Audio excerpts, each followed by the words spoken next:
So chalo, we have seen bagging. Okay, concept of bagging we have seen. Now we will see the concept of boosting in machine learning.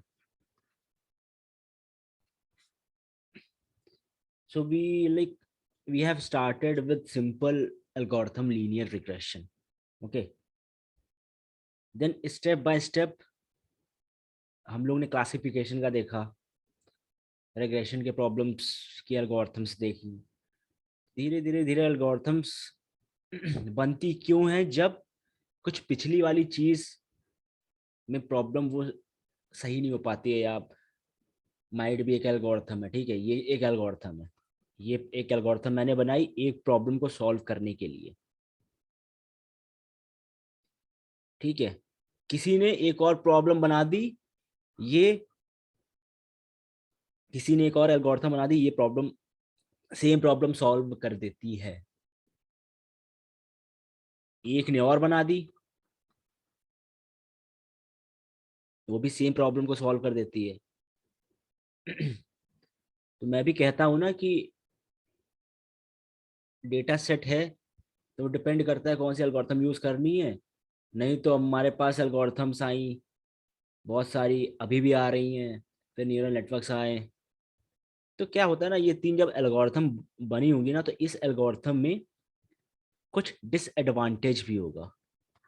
हो सकता है कि ये parameters ज्यादा ले रही हो ट्रेन होने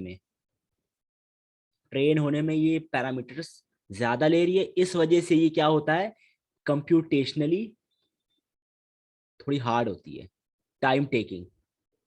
तो ये टाइम लेती है, पैरामीटर्स इसमें इतने सारे हैं, और हो सकता है ये एक्सपेंसिव भी हो, इसको इस एल्गोरिथम को यूज करना। माइट भी ये रैम ज्यादा ले। ऐसे ही ये जिसने की होगी, इसमें कम पैरामीटर्स होंगे। This algorithm might have less parameters, थोड़ी सी कंप्यूटेशनली बेटर है पहले वाले से। इसमें तो बहुत ही कम है, वेरी लेस, कंप्यूटेशनली फास्ट। पढ़ते सभी हम हैं, है ना। तो इस तरीके से चीजें आती हैं हमारे पास अभी तक। नेक्स्ट एक मिनट, हमारे पास, हम लोग डीप लर्निंग में पढ़ेंगे, हमारे पास बहुत आर्किटेक्चर्स आते हैं, हमारे पास बहुत डिफरेंट आर्किटेक्चर्स आते हैं। ठीक है,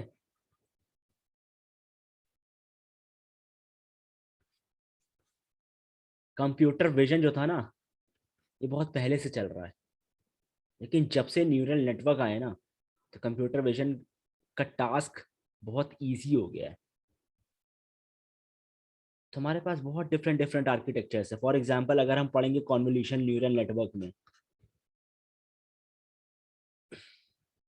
ये बेसिकली मॉडलिंग करता है इमेजेस के लिए। न्यूरल नेटवर्क होता है हमारा इमेजेस के लिए। इमेजेस के लिए हम CNN का कंसेप्ट यूज करते हैं। तो इसमें बहुत सारे आर्किटेक्चर्स होते हैं। जो आर्किटेक्चर्स होते हैं ना, ये सब ऑथर्स ने रिसर्च करके बनाया होता है। They have taken some mathematical formulations and created these architectures. कोई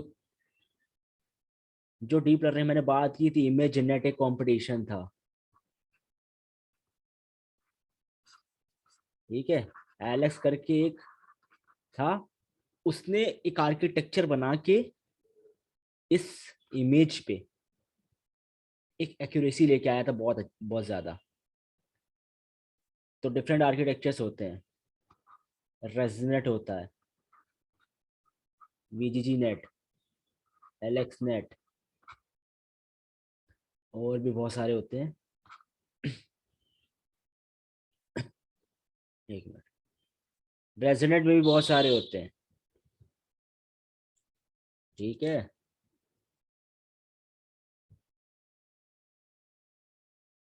एक मिनट, रेजोनेट में भी बहुत सारे होते हैं।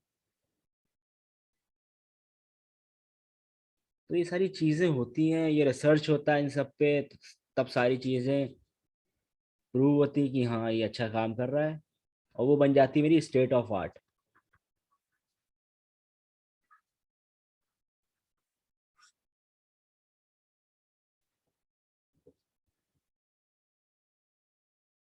ICLR एक कॉन्फ्रेंस है। ICLR ही है ना, हाँ।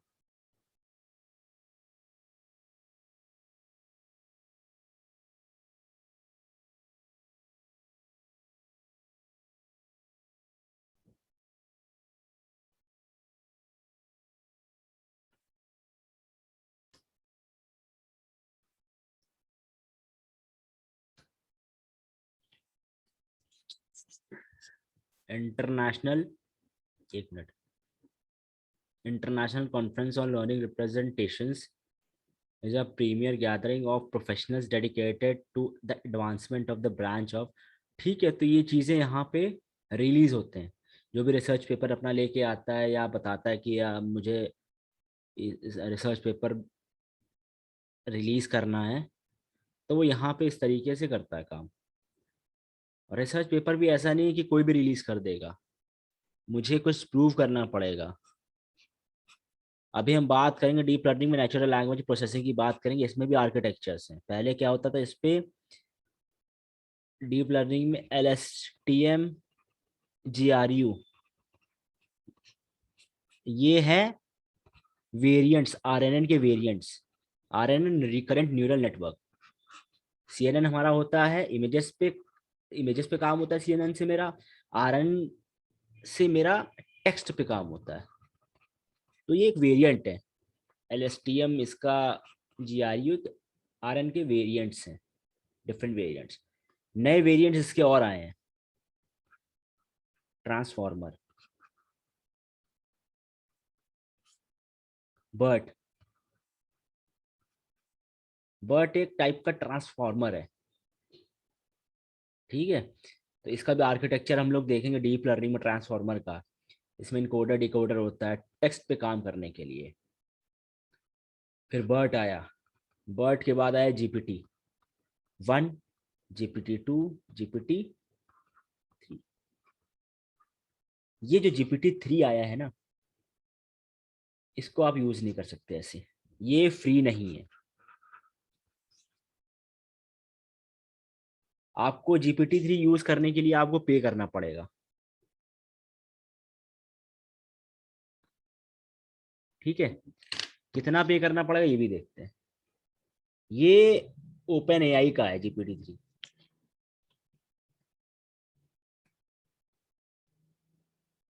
मेरी स्क्रीन दिख रही ना? Yes sir.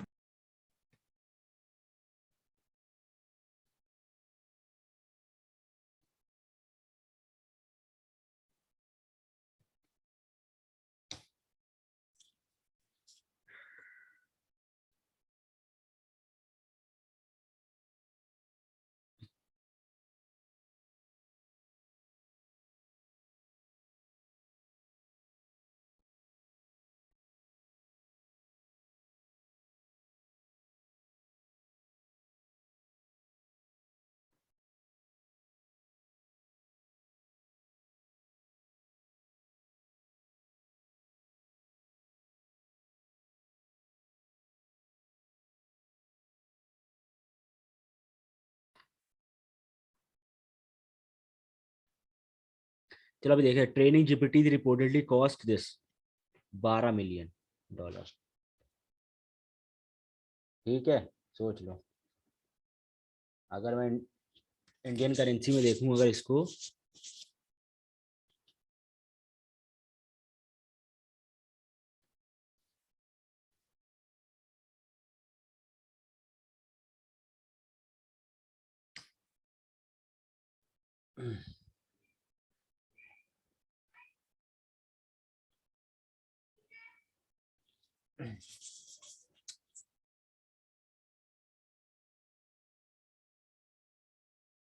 ये देखो,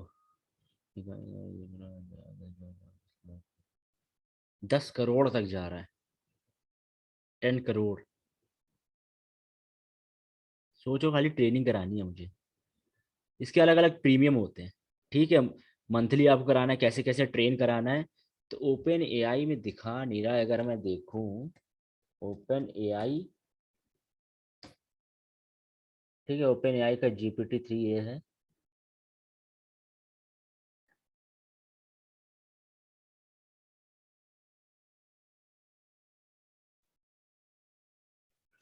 तो इसका पढ़ना, ब्लॉग पढ़ना।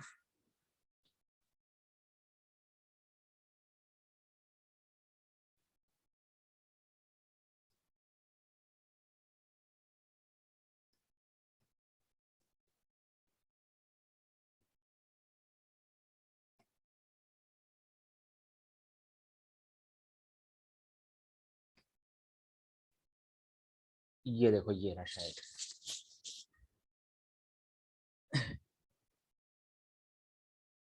ट्रायल पे है ये देखो, $100, $40, ये सब चीज़ें हैं। और माइट भी इनका चेंज हो गया हो, लेकिन इसकी कॉस्ट ऐसे ही होती है, ठीक है। सोचो, एक इंसान की सैलरी नहीं होगी इतनी, वो खाली। और ज़रूरी नहीं है कि ये एक दिन में कोई ट्रेन हो जाए, हो सकता है महीना लग जाए। वो डिपेंड करता है, कुछ भी हर चीज़ का डिपेंडेंसी है। 172 बिलियन पैरामीटर्स इसमें यूज हुए हैं।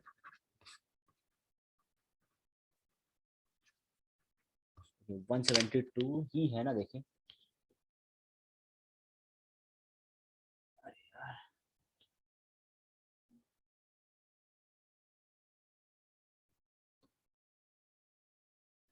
पैरामीटर साइज 175 बिलियन, हाँ ठीक है। 175 बिलियन पैरामीटर, सोचो।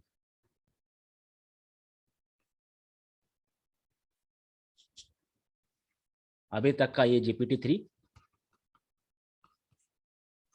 आया है। तो ये सब हमारे लैंग्वेज मॉडलिंग के लिए है।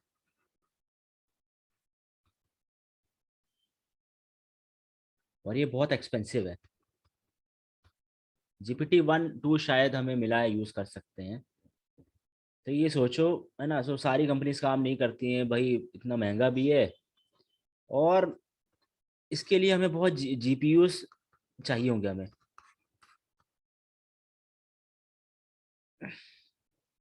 एक GPU से काम नहीं चलेगा। काम बहुत ही बढ़िया करता है ये, लेकिन इसको यूज़ करने के लिए फिर हमें ये चीज़ें देखनी पड़ती हैं। तो इस तरीके से चलता जा रहा है सब कुछ, है ना। इमेजेस की बात करूँ तो इमेजेस में भी, CNN में भी हमारे पास एक है ओपन CV। ठीक है, तो हर एक एक अलग अलग फील्ड का अलग अलग नॉलेज है ना। मुझे सबसे ज़्यादा पसंद आता है टेक्स्ट का। मुझे इस पे थोड़ा सा ज़्यादा करने में काम मज़ा आती है। इमेजेस पे भी आती है, लेकिन ऑब्वियसली दोनों, बस थोड़ा सा टेक्स्ट ज़्यादा है। तो सर ये, आपने कोई प्रोजेक्ट बनाया क्या टेक्स्ट वाले में? हाँ, मैंने चैटबॉट बनाया। अच्छा, एक मिनट सर दिखाना।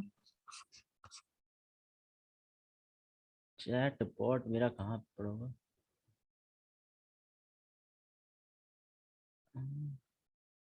इसके, चलो इसके बाद दिखाता हूँ, गिटहब पे पड़ा है मेरा, है ना। भाई टेक्स्ट पे क्या, मैंने इस पे बनाया हुआ, ओके मैंने सर। प्रोजेक्ट बनाए हुए बहुत सारे। अब मैंने क्या, मैंने एक इमेज मेरी है, मेरी अपनी इमेज को मैंने पेंटिंग में कन्वर्ट कर दिया है। आप चैटबॉट बनाओ, इमेज को पेंटिंग में कन्वर्ट कर दो। आप कुछ भी बना सकते हो, जो आइडिया लो। इमेज है, क्लासिफिकेशन बना सकते हो कि क्या है, मतलब कि ये कैट की इमेज है, डॉग की इमेज है, वो बता देगा। मेरा मॉडल बताएगा कि कौन सी इमेज है। टेक्स्ट की बात करूं, ये सर टेक्स्ट वाले में मतलब वॉइस वाला भी होता होगा ना इसमें, मतलब जैसे हम बोल रहे हैं तो वो हाँ, ट्रांसलेट। वो होता है स्पीच रिकग्निशन का। अच्छा अच्छा।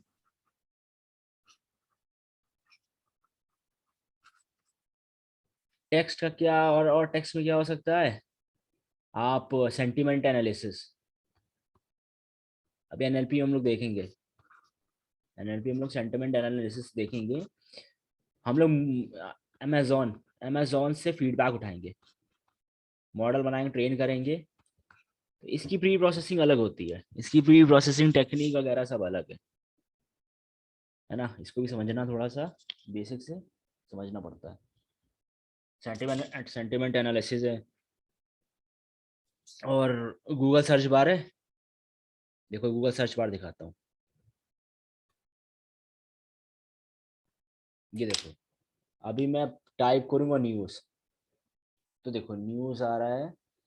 तो देखो मेरा, देखो मैंने टाइप किया, मेरे नेक्स्ट वर्ड्स के प्रेडिक्शंस हो रहे हैं। ये एक है आर एन, ये है टेक्स्ट एनएलपी, लैंग्वेज मॉडलिंग का काम। गूगल सर्च बार में आप कुछ भी वर्ड सर्च कर रहे हो, आपको नेक्स्ट प्रेडिक्शंस मिल रहे हैं वर्ड के। ठीक है, शायद कर रहा बर्ट काम। और भी बहुत सारी चीजें हैं।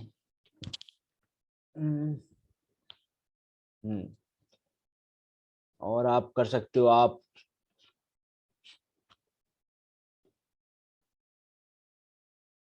सेंटेंस दो मॉडल को, वो आपको समरी निकाल के दे देगा।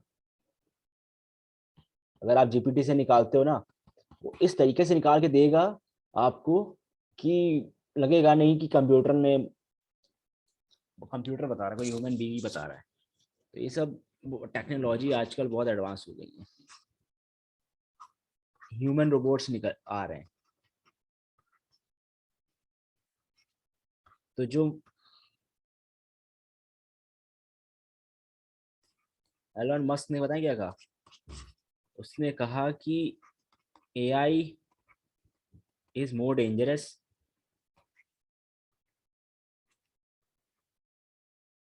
देन, एलन मस्क ने। एक मिनट,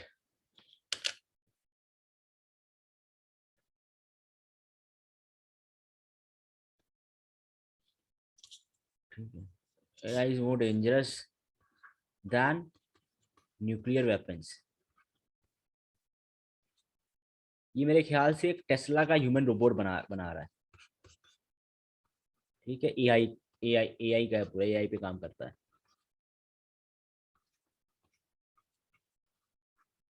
सेल्फ ड्राइविंग कार भी इसी की है। ठीक है,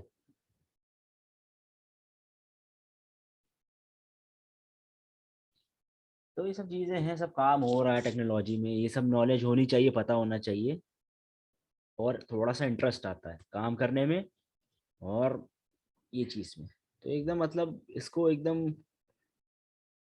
एकदम हिस्टोरिकली पढ़ो, पिछला पहले क्या हुआ था, अब क्या हो रहा है, तो इसमें बहुत इंटरेस्ट आता है। तो वापस आता है बूस्टिंग, इसलिए मैंने ये चीज बताई है। हर बार मैं नई एक एल्गोरिथम के साथ आ जाता हूँ, तो कोई मकसद रहता है। ठीक है, कभी जिंदगी में इतनी एल्गोरिथम, मतलब मेन में टॉप वाली एल्गोरिथम्स पढ़ ली हैं। कभी कोई नई एल्गोरिथम आई तो हम लोग को तरीका पता है, किस तरीके से पढ़ना है, किस तरीके से यूज करना है, ये चीज़ हमें पता चल गई है। एसके लर्न में सारी एल्गोरिथम्स हमें मिल जाती हैं। ये बूस्टिंग और बैगिंग की भी सारी एल्गोरिथम्स एसके लर्न में हमें मिल जाती हैं।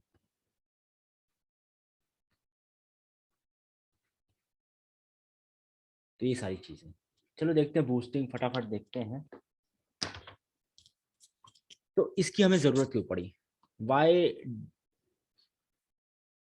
Do we require this now, इतनी एल्गोरिथम्स होने के बाद भी क्यों पड़ी। सबसे पहली बात कि जो बैगिंग में डिफरेंट डिफरेंट मॉडल्स होते हैं, ठीक है। हमने सेम देखे थे अपने, ठीक है, वोटिंग में। तो बैगिंग में क्या होता था, मेरे पास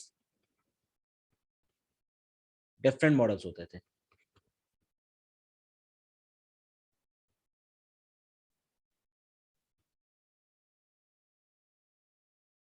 और इसमें डेटा भी अलग था, ठीक है, डेटा भी अलग था। और ये सब क्या होते थे, पैरेलली काम करते थे।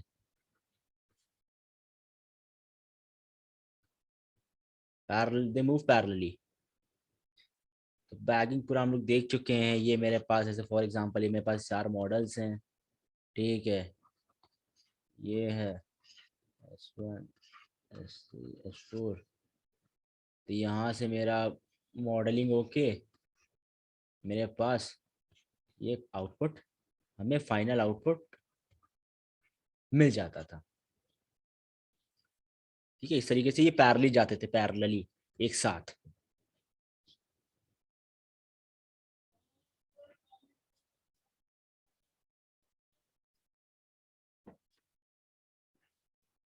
तो मेरा जो, लेकिन फर्स्ट मॉडल में जो गलती हो रही है, यहाँ पे कोई एरर आ रही होगी, मिस क्लासिफिकेशंस हो रहे होंगे, तो वो हमें पता नहीं चल पाते थे। This we are unaware of the misclassifications happening in the first model.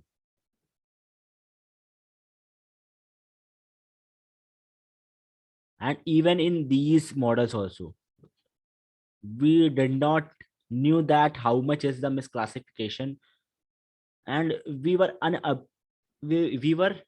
unable to work on errors. तो हम लोग एरर पे काम नहीं कर पाते थे। बस हाँ, ये चीज थी कि हमें फाइनल एक्यूरेसी मिल जाती थी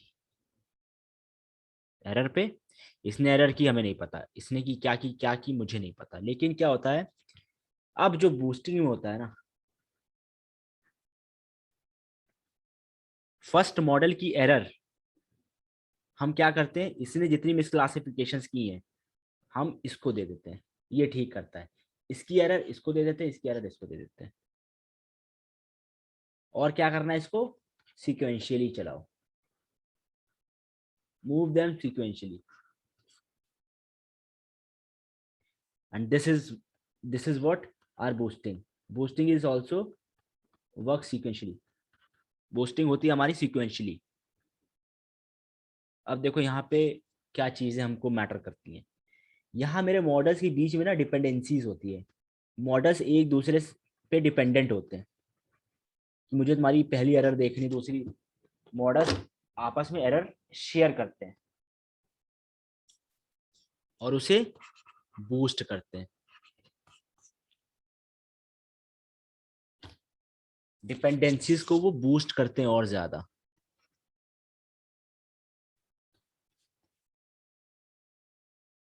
ठीक है, तो हम लोग ने 3 टाइप की देखी थी, 3 टाइप पढ़े थे, लेकिन पढ़ेंगे 3 टाइप कौन। पहला था मेरे पास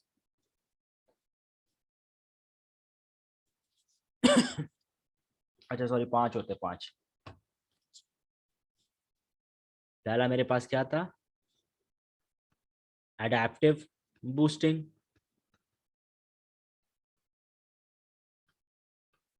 gradient boosting,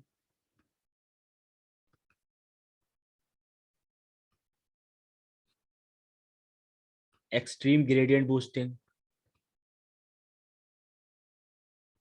XGB, light GBM, और मेरे पास एक और आता है कैट GBM।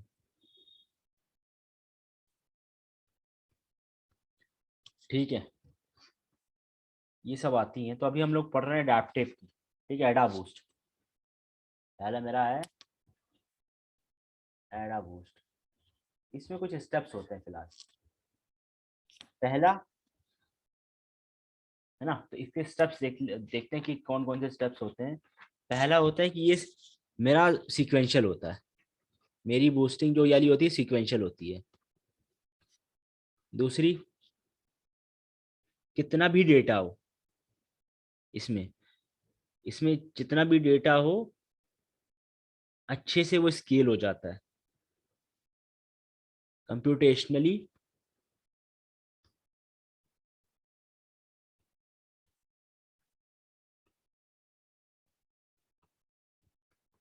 कंप्यूटेशनली इसके स्केबिलिटी इसकी अच्छी होती है।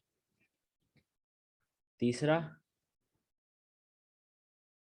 डिपेंडेंसीज मॉडल में होती है।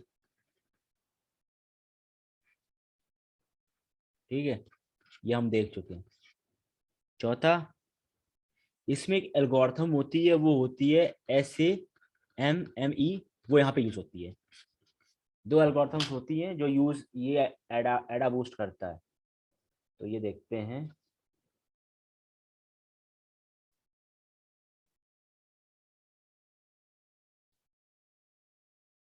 देखो ये SAMME वर्सेस SAMME.R दो एल्गोरिथम से यूज करता है। ठीक है,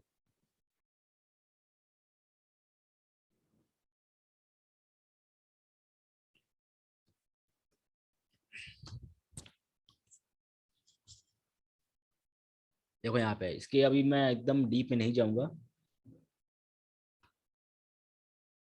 stage wise additive modelling using a multi class exponential loss function, ये इसका है। .R करके भी होता है। ठीक है, वो लोग हम लोग कोडिंग देखेंगे। तो ये एल्गोरिथम ये यूज करता है फिलहाल। ठीक है, पांचवा क्या आ जाएगा? जो मेरा अगला मॉडल होता है, नेक्स्ट मॉडल, वो क्या करेगा? व्हाट ही विल डू, वो पिछले वाले मॉडल की, लास्ट वाले मॉडल की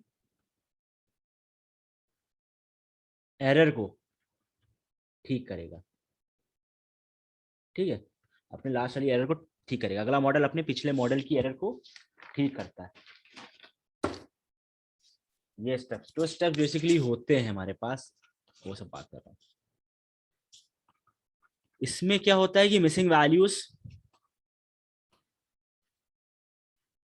एंड आउटलायर्स हैंडल हो जाते हैं। ये एल्गोरिथम एडा बूस्ट कर लेता है।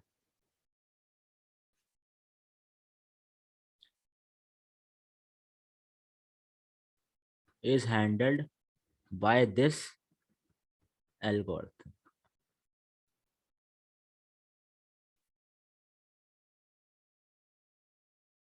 बट रिकमेंड होता है कि आप खुद करो ये चीज प्रोसेस, कि आप मिसिंग वैल्यूज एकदम प्री प्रोसेसिंग बड़ी आप खुद ही करो। वही रिकमेंडेड होता है, लेकिन हाँ, नहीं करने से भी इफेक्ट नहीं पड़ता है। लेकिन आप करो, फीचर इंजीनियरिंग जितनी अच्छी करोगे उतना अच्छा मॉडल होगा। और इसमें क्या होता है, क्वांटिटेटिव और क्वालिटेटिव दोनों वैल्यूज को ये हैंडल करता है।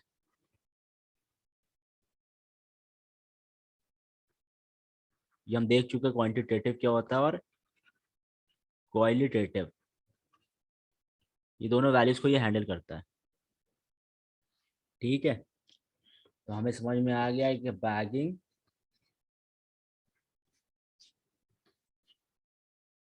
और बूस्टिंग में ये मेरा चलेगा पैरेलली, ये चलेगा सीक्वेंशियली।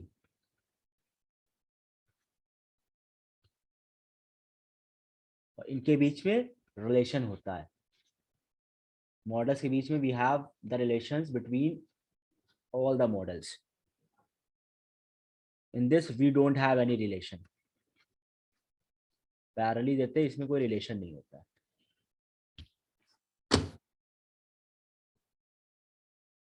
ठीक है, चलो एक देखते हैं।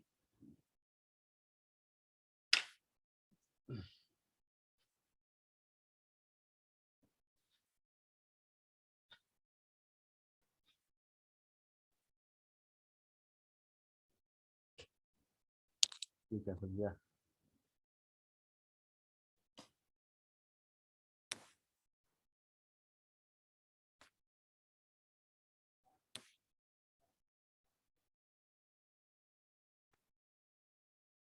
ये इमेज देखो, बूस्टिंग काम कैसे करती है वो देखते हैं।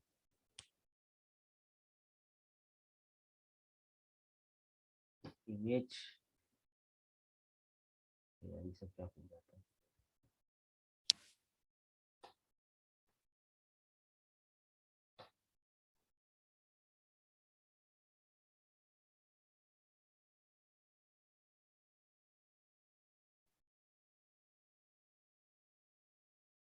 देखो क्या होता है, स्क्रीन दिख रही है ना मेरी। Yes sir. अब देखो क्या होता है यहाँ पे।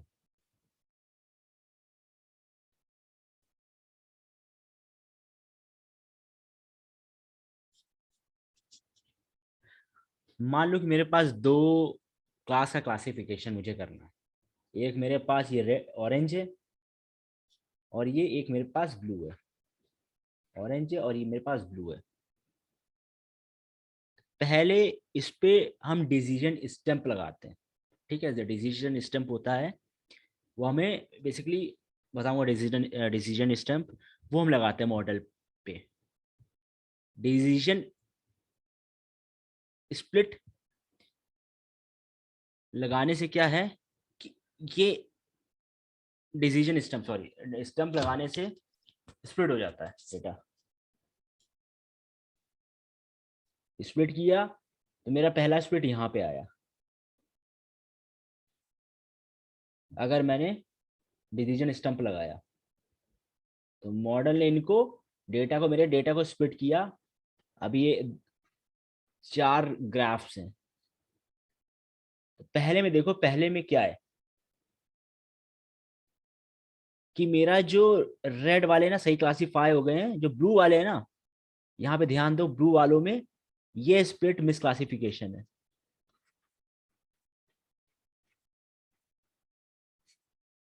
ये ध्यान दो, ये मिस क्लासिफिकेशन है।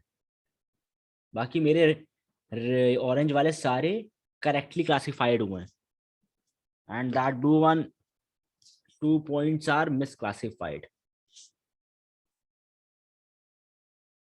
So these two are like they can't escape from here. Okay, so ये misclassify हुए हैं।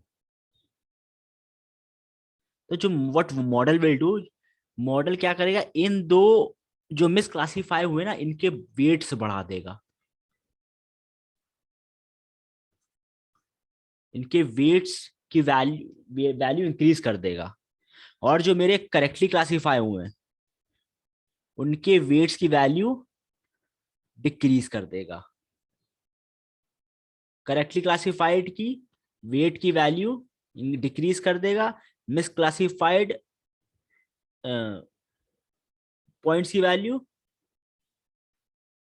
पॉइंट ले लेता हूँ, correctly classified point, misclassified point, इनके वेट की वैल्यू ये इंक्रीज कर देगा। तो यहाँ देखो, जब इसने ये काम किया तो देखो यहाँ पे इनकी वेट की वैल्यू ये स्मॉल में कर दिया इसने, तो इसकी वेट की वैल्यू डिक्रीज हो गई, इन दोनों की वैल्यू देखो बढ़ गई। अब मेरा मॉडल इसको इंपॉर्टेंस देगा। तो सेकंड में देखो कि ब्लू वाले थोड़े से इनलार्ज करके दिखाए गए हैं। उसके बाद दोबारा स्प्लिटिंग करेगा, यहाँ पे स्प्लिटिंग की।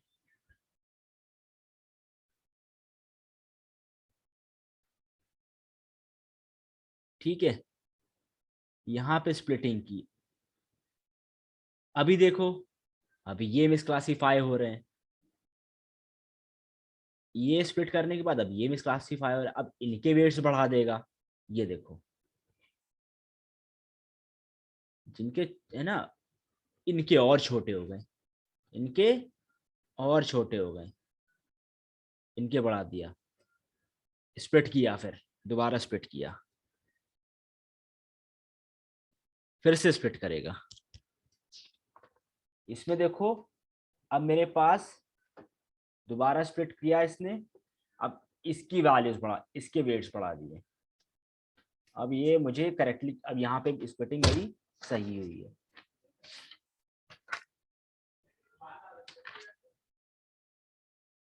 तो मॉडल ने क्या किया, जो मिसक्लासीफाई हुए हैं ना उनके वेट्स बढ़ा दिए। मतलब इलाज करके दिखा दे, तो ये एक तरीका है। इस तरीके से इंटरनली ये काम करता है।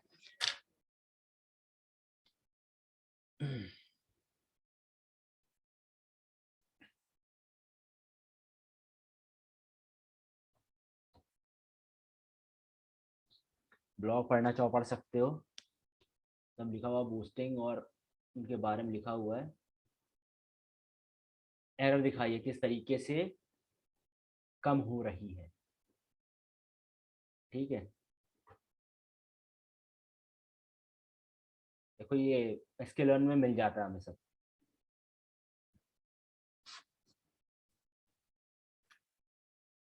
ठीक है, तो क्या देखा हम लोग ने? हम लोग ने देखा एक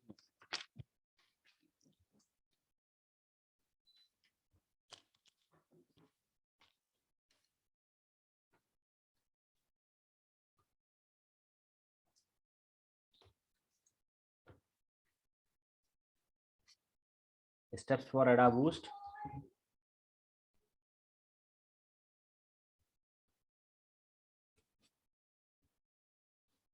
अभी देखते हैं हम लोग क्या करते हैं। मान लो मेरे पास डेटा सेट है, हाइट है, ठीक है। मेरे पास मान लो कि 21, 22, 24, अभी मेरे पास तीन तीन सैंपल्स ही है, ठीक है। पहला स्टेप क्या होगा कि वेट्स इनिशियलाइज करेंगे।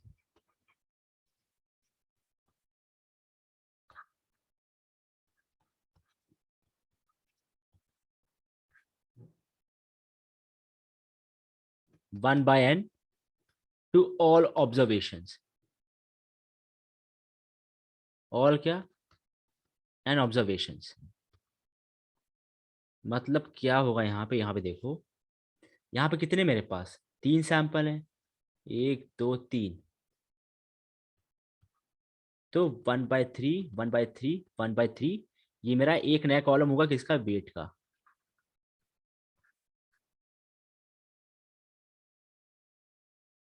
ये नया कॉलम बन जाएगा। उसके बाद जिस फीचर का लोवेस्ट गिनी इंडेक्स होगा, ठीक है,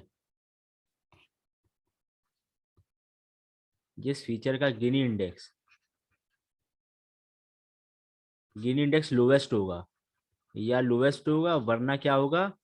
हाई इंफॉर्मेशन गेन होगा,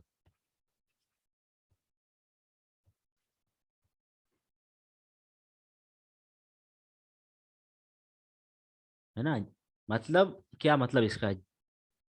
जिस फीचर का हमें प्योरेस्ट स्प्लिट मिल रहा है,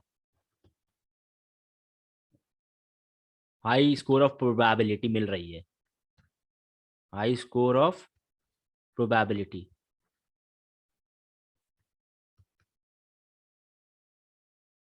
उस फीचर को हम ले लेंगे। उस फीचर को लेके हम क्या बनाएंगे? Decision tree. बनने डिसीजन ट्री ही है। तो हमें क्या करना है दूसरे स्टेप में? सेलेक्ट फीचर अकॉर्डिंग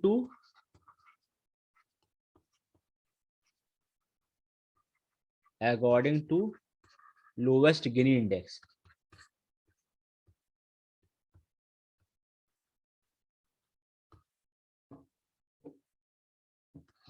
मान लो अगर मेरा एज है, ये मेरा, इस पे मेरा हाई इंफॉर्मेशन गेन आया, तो मैं एज से बनाऊंगा। जेंडर पे आया मान लो, तो मैं जेंडर से बनाऊंगा। इसे पढ़ चुके लीफ नोट्स क्या होता है मेरा। कोई और कॉलम से आया, हाइट से आया, तो मैं हाइट से बनाऊंगा। इस तरीके से शुरू होगा काम। जहां प्योरेस्ट स्प्लिट हो रही है, उसका फाइनल फीचर मान लेंगे हम लोग, है ना। उसको फाइनल फीचर हम लोग मान लेंगे।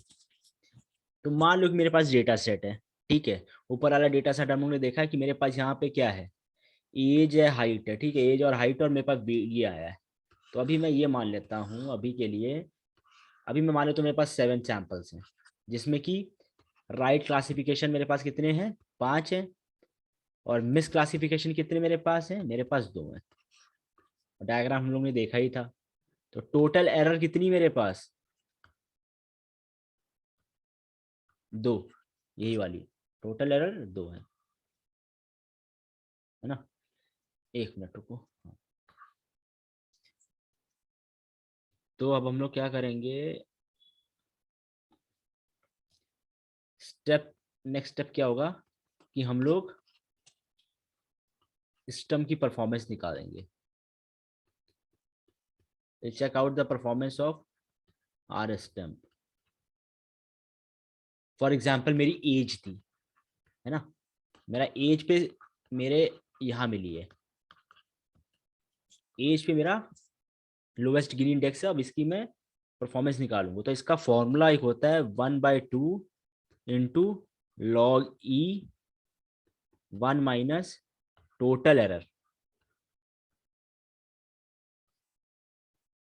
Upon total error. तो ये जो एक्सपोनेंशियली है ना, ये वही वाला ये चीज एल्गोरिथम बता रहा है। स्टेप 3 मान लेते हैं, मैं ये मेरा स्टेप 3 है। स्टेप 4 में क्या है, ठीक है,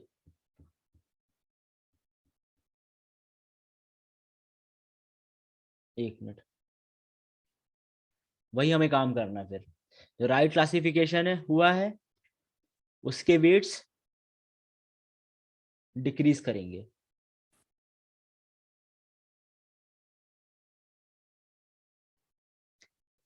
राइट क्लासिफिकेशन के वेट डिक्रीज करेंगे, और मिस क्लासिफ इसके वेट्स इंक्रीज करेंगे। इसका भी एक फॉर्मूला होता है। तो हमें न्यू वेट जब निकालना होगा ना, तो न्यू वेट निकालना होगा, तो इसका फॉर्मूला होता है ओल्ड वेट इंटू ई, ये प्लस माइनस परफॉर्मेंस। ये प्लस माइनस पता है क्या है, प्लस मेरा है फॉर मिसक्लासिफाइड, ने इंक्रीज करना है ना, तो ये राइट का है, ये एमसी का है। जहां जहां मिस क्लासिफिकेशन हुए ना, उसकी प्रोबेबिलिटी निकालेंगे हम एंड प्रेडिक्शन के साथ। जहां जहां राइट क्लासिफिकेशन हुआ, उसकी प्रोबेबिलिटी निकालेंगे हम। ऑब्वियसली हमें ये पता है जो राइट क्लासिफिकेशन हुए हैं हमारे, उसकी प्रोबेबिलिटी ज़्यादा आएगी, मिस क्लासिफिकेशन की कम आएगी। तो हम कम वाले पे फोकस करेंगे।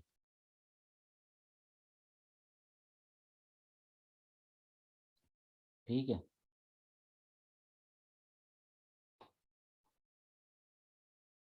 अब स्टेप 5 में क्या होगा, नो वेट, जितने भी हमारे पास नए वेट्स आएंगे, न्यू वेट्स आएंगे, उसको हम नॉर्मलाइज कर लेंगे। क्योंकि मुझे पता है मेरी प्रोबेबिलिटी ज़्यादा भी आ सकती है, प्रोबेबिलिटी नहीं, हम यहाँ मेरे पास कोई वैल्यू ज़्यादा भी आ सकती है, बड़ी भी आ सकती है, और फिर नॉर्मलाइज करके फिर हम मॉडल में ये वैल्यूज दे देंगे, और ये स्टेप्स करते रहेंगे, सेम स्टेप्स रिपीट करते रहेंगे। ओल्ड वेट, वो जो हम नया वेट फिर निकालेंगे, जब तक मेरा पूरा काम हो ना जाए। ठीक है, तो मेरे जो हाइपर पैरामीटर्स, जो मेन हाइपर पैरामीटर्स है जो यूज होते हैं इसमें, वो है मेरे पास, पहला है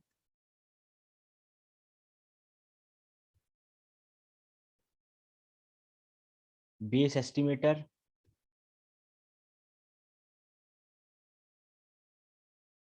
बाय डिफॉल्ट डिसीजन ट्री होता है। दूसरा मेरे पास आता है लर्निंग रेट। तीसरा आता है नंबर ऑफ एस्टिमेटर्स।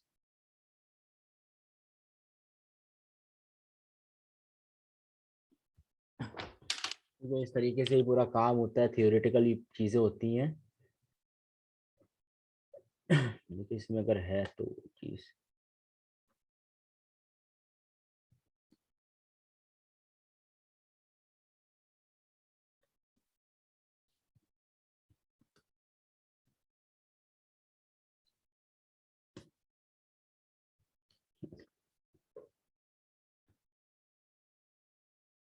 मैं हो सकता है वेट किस तरीके से होता है ना काम, उस डेटा सेट पे दिखाऊंगा।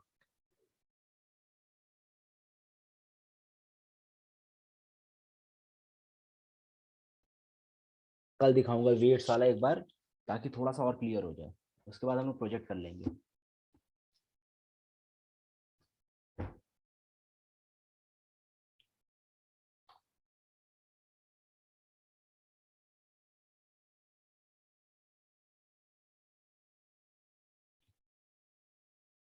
चलो मान लेते हैं, ये अभी देख लेते, थोड़ा सा आइडिया ले लो।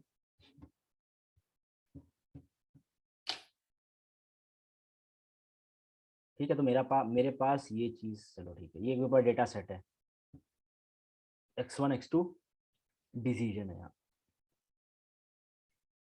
ठीक है, इसने प्लॉट किया, इसको इस तरीके से दिखा रहा है।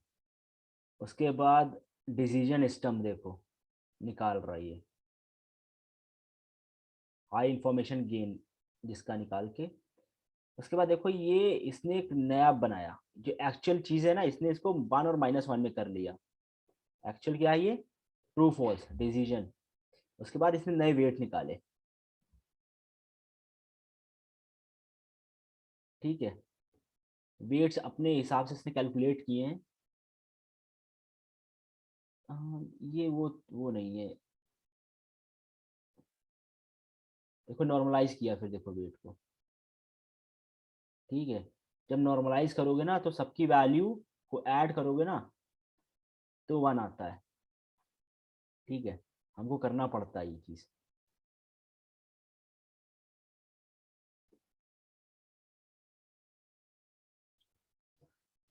तो वेट वाला मैं कल दिखाऊंगा, ठीक है। मेरे पास एक पूरा एक केस स्टडी है डेटा सेट के साथ, किस तरीके से वेट नए बनेंगे। फिर नए वेट को बना के हम जो पुराने वाले वेट हैं वो हटा देते हैं, और सिर्फ फॉर्मूला लगा के हम लोग कैलकुलेट करते हैं, और इस तरीके से हम लोग प्रोबेबिलिटीज निकालते हैं, और हम लोग वहाँ वहाँ स्प्लिट करते हैं। ये है, ठीक है, उस फीचर्स को लेते हैं। ठीक है, समझ में आ गया।